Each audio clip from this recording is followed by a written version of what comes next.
नमस्कार दोस्तों, हाजिर हैं आपके सामने एक और वीडियो लेकर के। आप मेरी आवाज़ से पहचान गए होंगे। आज हम बहुत उत्साहित हैं क्योंकि हरियाणा में इलेक्शन कमीशन ने निकाय चुनाव का पूरा शेड्यूल जारी कर दिया है।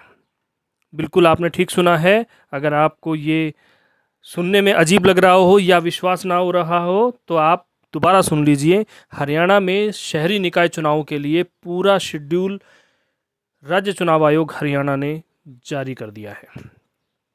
अब क्या होगा, कैसे होगा, क्यों होगा, कब कब क्या होगा, पूरा शेड्यूल, कहाँ पर महिलाओं के लिए पद आरक्षित हुए हैं, कहाँ कितने टोटल वार्ड हैं, कितने नगर निकाय चुनाव के कितने निकाय चुनाव होने हैं, कब होना है, क्या शर्तें हैं, चेयरमैन के लिए क्या दस्तावेज ज़रूरी हैं, को कितना पढ़ा लिखा होना चाहिए, कितने चरणों में चुनाव होने वाले हैं, कितने मतदाता हैं और कितने नगर परिषद हैं और कितनी नगर पालिकाओं में ये चुनाव होने वाले हैं। इसी के साथ जो राज्य चुनाव आयुक्त हैं धनपत सिंह, उन्होंने भी चुनाव के लिए क्या कहा है, हम आपको पूरी डिटेल बताएंगे। तो शुरू करते हैं, लेकिन उससे पहले चैनल सब्सक्राइब करना ना भूलें और इस वीडियो को लाइक और शेयर करना ना भूलें। कोरोना और कोर्ट की सुनवाई के चलते चुनाव में देरी हुई। इन नगर परिषदों व नगर पालिकाओं का कार्यक्रम पूरा होने के बाद 2021 में चुनाव होने थे, पर कोरोना व बाद में हाईकोर्ट में याचिका के कारण समय पर आयोजित नहीं हो सके। ये कहना है राज्य चुनाव आयुक्त धनपत सिंह का। अब जो चुनावी बिगुल है वो प्रदेश में 21 जिलों के 46 निकायों में लगभग सवा साल की देरी से चुनाव की घोषणा हुई है और आचार संहिता कल से लागू हो चुकी है।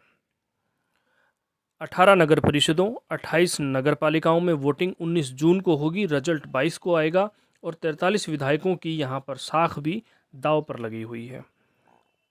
ये निकाय चुनाव भाजपा के 17, कांग्रेस के 15, जजपा के 6, इनेलो का 1 व 4 निर्दलीय विधायकों के क्षेत्र में होने हैं, तो इसलिए ये नाक का सवाल भी है। और हरियाणा में पगड़ी मतलब चौधर उसका तो है ही। ये स्थिति थी कि 14 नगर परिषदों, 21 नगर पालिकाओं में भाजपा, तो 5 निकाय चुनाव में कांग्रेस और 2 में निर्दलीय चेयरमैन अभी तक थे। जो लास्ट इलेक्शंस हुए थे उनमें ये स्थिति थी। अब क्या होगा, रिजल्ट के बाद ही पता चलेगा। राज्य निर्वाचन आयोग ने सोमवार को 18 नगर परिषदों व 28 नगर पालिकाओं के चुनावों की तारीखों का ऐलान कर दिया है।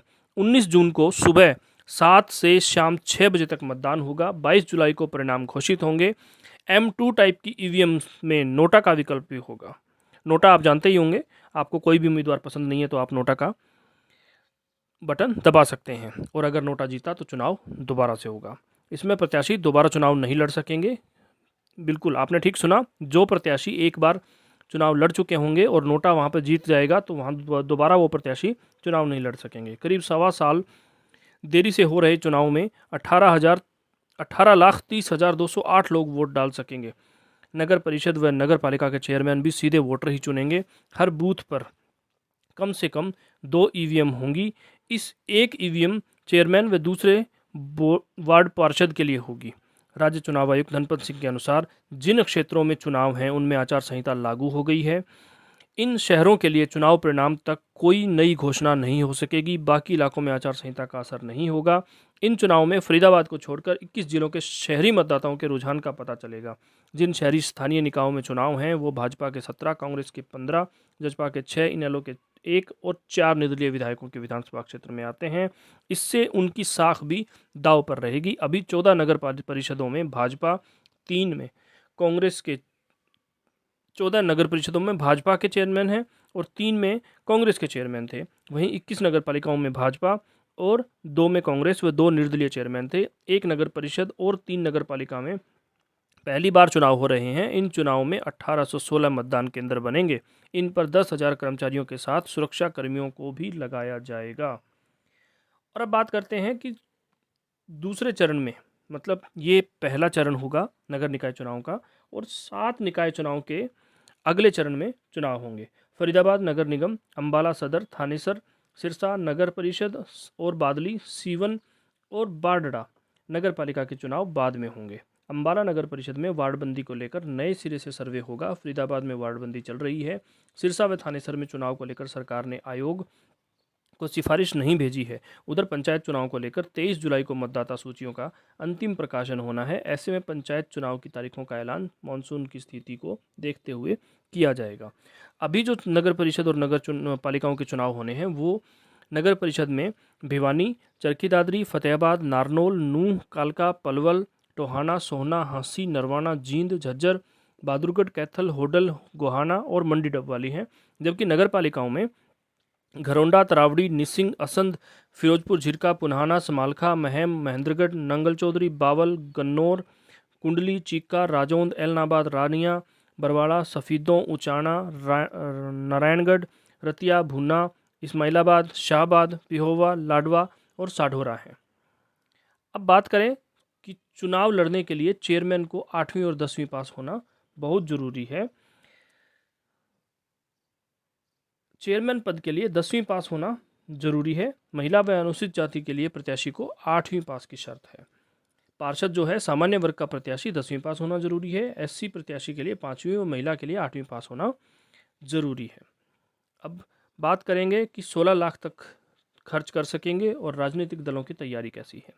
नगर परिषद चेयरमैन जो है 16 लाख रुपए खर्च कर सकता है। नगर परिषद पार्षद जो है 3.5 लाख रुपए, नगर पालिका का चेयरमैन जो है 10.5 लाख रुपए और नगर पालिका का पार्षद 2.5 लाख रुपए का चुनावी खर्चा कर सकते हैं। ये इन्होंने जो चुनाव आयोग है उन्होंने इनको लिमिट दी है। अब चुनावी खर्चे के लिए प्रत्याशी को अलग अलग से बैंक खाता खुलवाना होगा। चुनाव होने के बाद 30 दिन के अंदर ही पूरे खर्चे की जानकारी देनी होगी। अगर जानकारी नहीं दी तो 5 साल तक चुनाव लड़ने पर रोक लगाई जा सकती है। किसी भी प्रत्याशी पर आपराधिक मामला दर्ज है तो नामांकन के समय शपथ पत्र में जानकारी देनी होगी।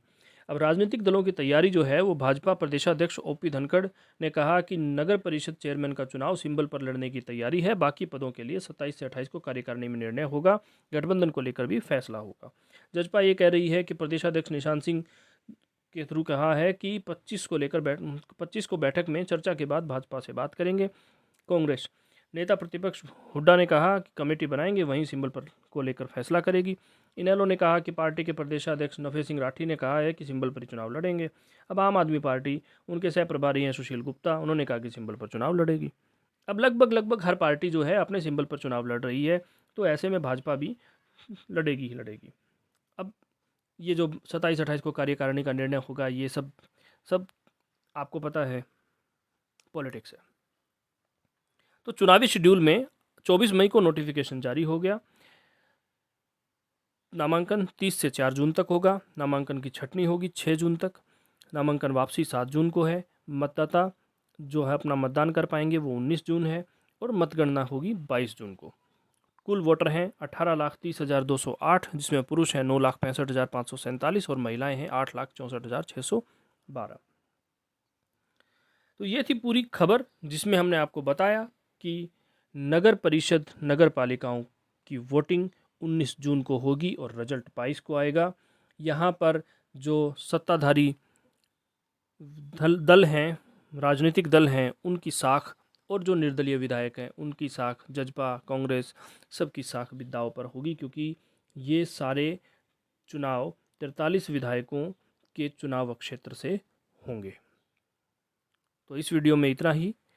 उम्मीद है आपको पूरा खाका समझ में आ गया होगा, पूरा शेड्यूल समझ में आ गया होगा। फिर भी अगर कोई कन्फ्यूजन है तो हमें मैसेज करें, कमेंट करें, कॉल करें और व्हाट्सएप करें। नंबर ब्लिंक हो रहा है आपकी स्क्रीन पे, ये नंबर है।